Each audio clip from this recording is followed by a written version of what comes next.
Olá pessoal, tranquilo? Tudo bem com vocês? Hoje é um vídeo um pouco diferente, né? Sem mostrar os slides, mas eu prometo ir colocando umas legendas assim na parte mais importante. Pessoal, hoje nós vamos falar sobre a estrutura fundiária do Brasil. É o tema da nossa última aula de geografia. Bom, quando a gente fala em estrutura fundiária brasileira, vem na nossa mente, né, primeira coisa, a desigualdade na distribuição de terras, né? Porque o Brasil ele sofre de um problema histórico relacionado à distribuição de terras. E esse problema histórico não é culpa de quem está na terra hoje. A gente colhe os frutos de todo o processo histórico que nós vivemos. Então, desde o processo de colonização do Brasil, que a terra ela é dedicada a um grupo específico de pessoas. Começou com as capitanias hereditárias, né, passando pelas sesmarias. E isso foi fortalecido, pessoal, por incrível que pareça, em 1850, com a Lei 601. Pois é, tá, deixa eu ver aqui para falar para vocês. Está aqui, olha só. A Lei número 601, de 18 de setembro de 1850. O que foi essa lei? Essa foi a Lei de Terras. O ano de 1850 foi um ano muito importante, porque teve duas leis aprovadas no território brasileiro. Primeiro, a Lei Eusébio de Queiroz, que proibia a vinda de negros escravos para o Brasil, né? E depois, a Lei de Terras, onde Dom Pedro passou a vender a terra àqueles que tinham dinheiro para comprar. Gente, a Lei de Terras, em síntese, né, foi algo bastante excludente. Primeiro porque o governo brasileiro, na época, ele não promoveu uma reforma agrária. Na verdade, ele vendeu a terra. E esse vender a terra beneficiou só os grandes, né, que já estavam na terra, os donatários. Então, eles já tinham muito dinheiro. Os grandes empresários, os grandes comerciantes. Então, eles compraram a terra para ajudar o governo. O governo usou esse dinheiro para trazer imigrantes europeus para o Brasil, né? O movimento abolicionista era muito forte. É óbvio que a escravidão ia acabar a qualquer momento, né? Os fazendeiros não poderiam ficar prejudicados sem mão de obra. Então, o governo, para sanar esse problema relacionado à questão da mão de obra, e, pessoal, é muito importante isso, né? Em contrapartida, resolver um outro problema, que era a questão da mestiçagem no Brasil, a questão do branqueamento, que o brasileiro ele sofreu um preconceito muito grande por ser um povo mestiço. Então o governo usou tudo isso. O grande problema é que essa lei de terra foi excludente, ela não beneficiou as pessoas pobres, entendeu? Os escravos libertos, né? Os brancos pobres não foram beneficiados com essa lei, entendeu? Então tem um problema sério de concentração de terras nas mãos de poucas pessoas. Aquelas pessoas que adquiriram a terra e não conseguiram pagar, foram obrigadas a devolver para o Estado. É por isso que as terras públicas recebem também o nome de devolutas, porque foram devolvidas para o Estado. Pessoal, esse problema foi agravado em 1963. Vou ler um trechinho para vocês, tá bom?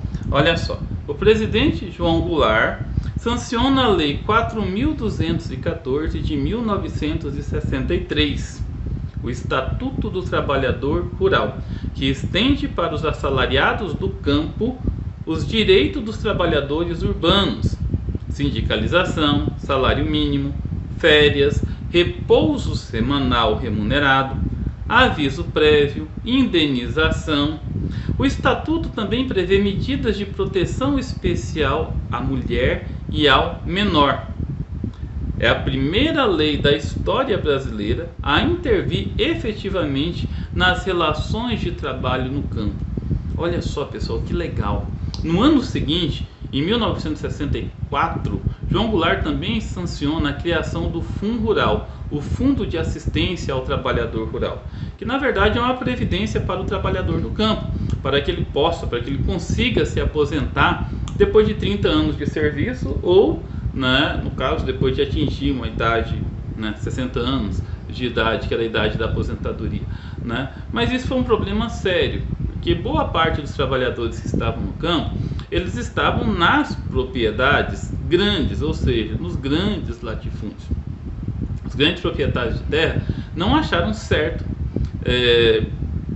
né, pagar todos esses benefícios, né, ceder todos esses benefícios aos trabalhadores do campo. Então, pessoal, houve demissões em massa nas grandes propriedades. E essas demissões em massa fez com que o êxodo rural fosse muito intensificado. Muitas pessoas saíram do meio rural e vieram para as cidades, para os grandes centros.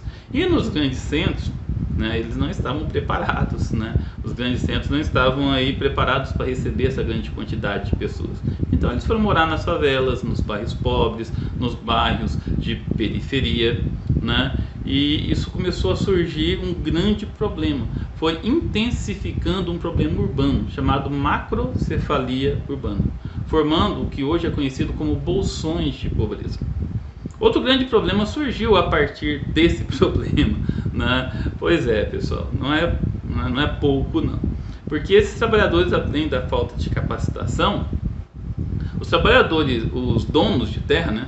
Eles precisavam de trabalhadores lá, na colheita, na safra. Vamos lembrar que durante esse período o Brasil não era tão mecanizado tecnologicamente no campo como é hoje. Então, o que aconteceu, né? Surge aí a figura do trabalhador temporário. Pois é, a figura do boia fria, né? Surge aí o meieiro, surge aí o gato, né? Aquele cara que vem para a cidade para aliciar os trabalhadores, né? Para que eles voltem para o campo para trabalhar como diarista, em contratos temporários, sem garantia caso aconteça alguma coisa. Surgem aí a figura dos peões, não é verdade? Mas, gente, isso aí também é motivo para um outro grande problema no campo também, relacionado à estrutura fundiária brasileira, né? Começa a surgir um novo agente de conflito no campo. O movimento social, que durante muito tempo foi o movimento social mais importante do Brasil, foi o movimento dos trabalhadores rurais sem terra. Ele surge na década de 1980 e ganha muita força, principalmente em 1984, na cidade de Cascavel, no Paraná, né? Lá com o Pedro Stedley e o Gilmar de Barros, os dois primeiros grandes líderes do sem terra.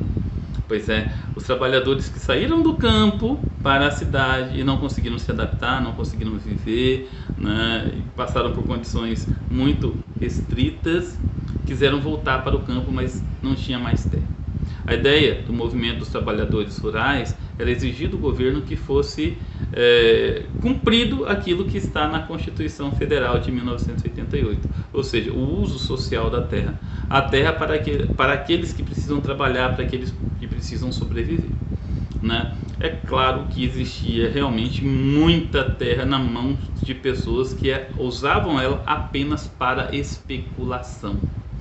O problema, pessoal, não é os grandes produtores agrícolas. O problema é aqueles que compravam a terra e não produziam, não faziam nada.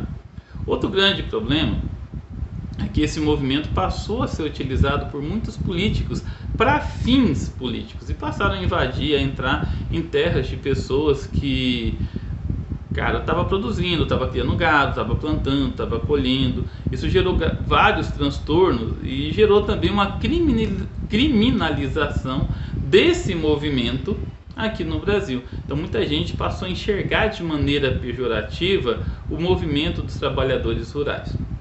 Pois é, pessoal, é isso aí, tá bom? Acabei falando bastante, mas deu pra gente dar uma revisada da nossa última aula. Falamos da lei de terra, falamos do Estatuto do Trabalhador Rural, falamos do Fundo Rural, falamos da estrutura fundiária brasileira e falamos também dos agentes de conflito no campo. No caso, hoje nós falamos do sem terra, tá bom?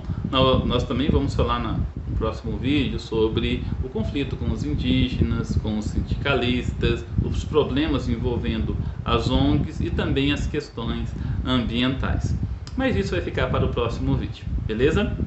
É isso aí, pessoal. Fiquem com Deus e até a próxima. Tchau, tchau.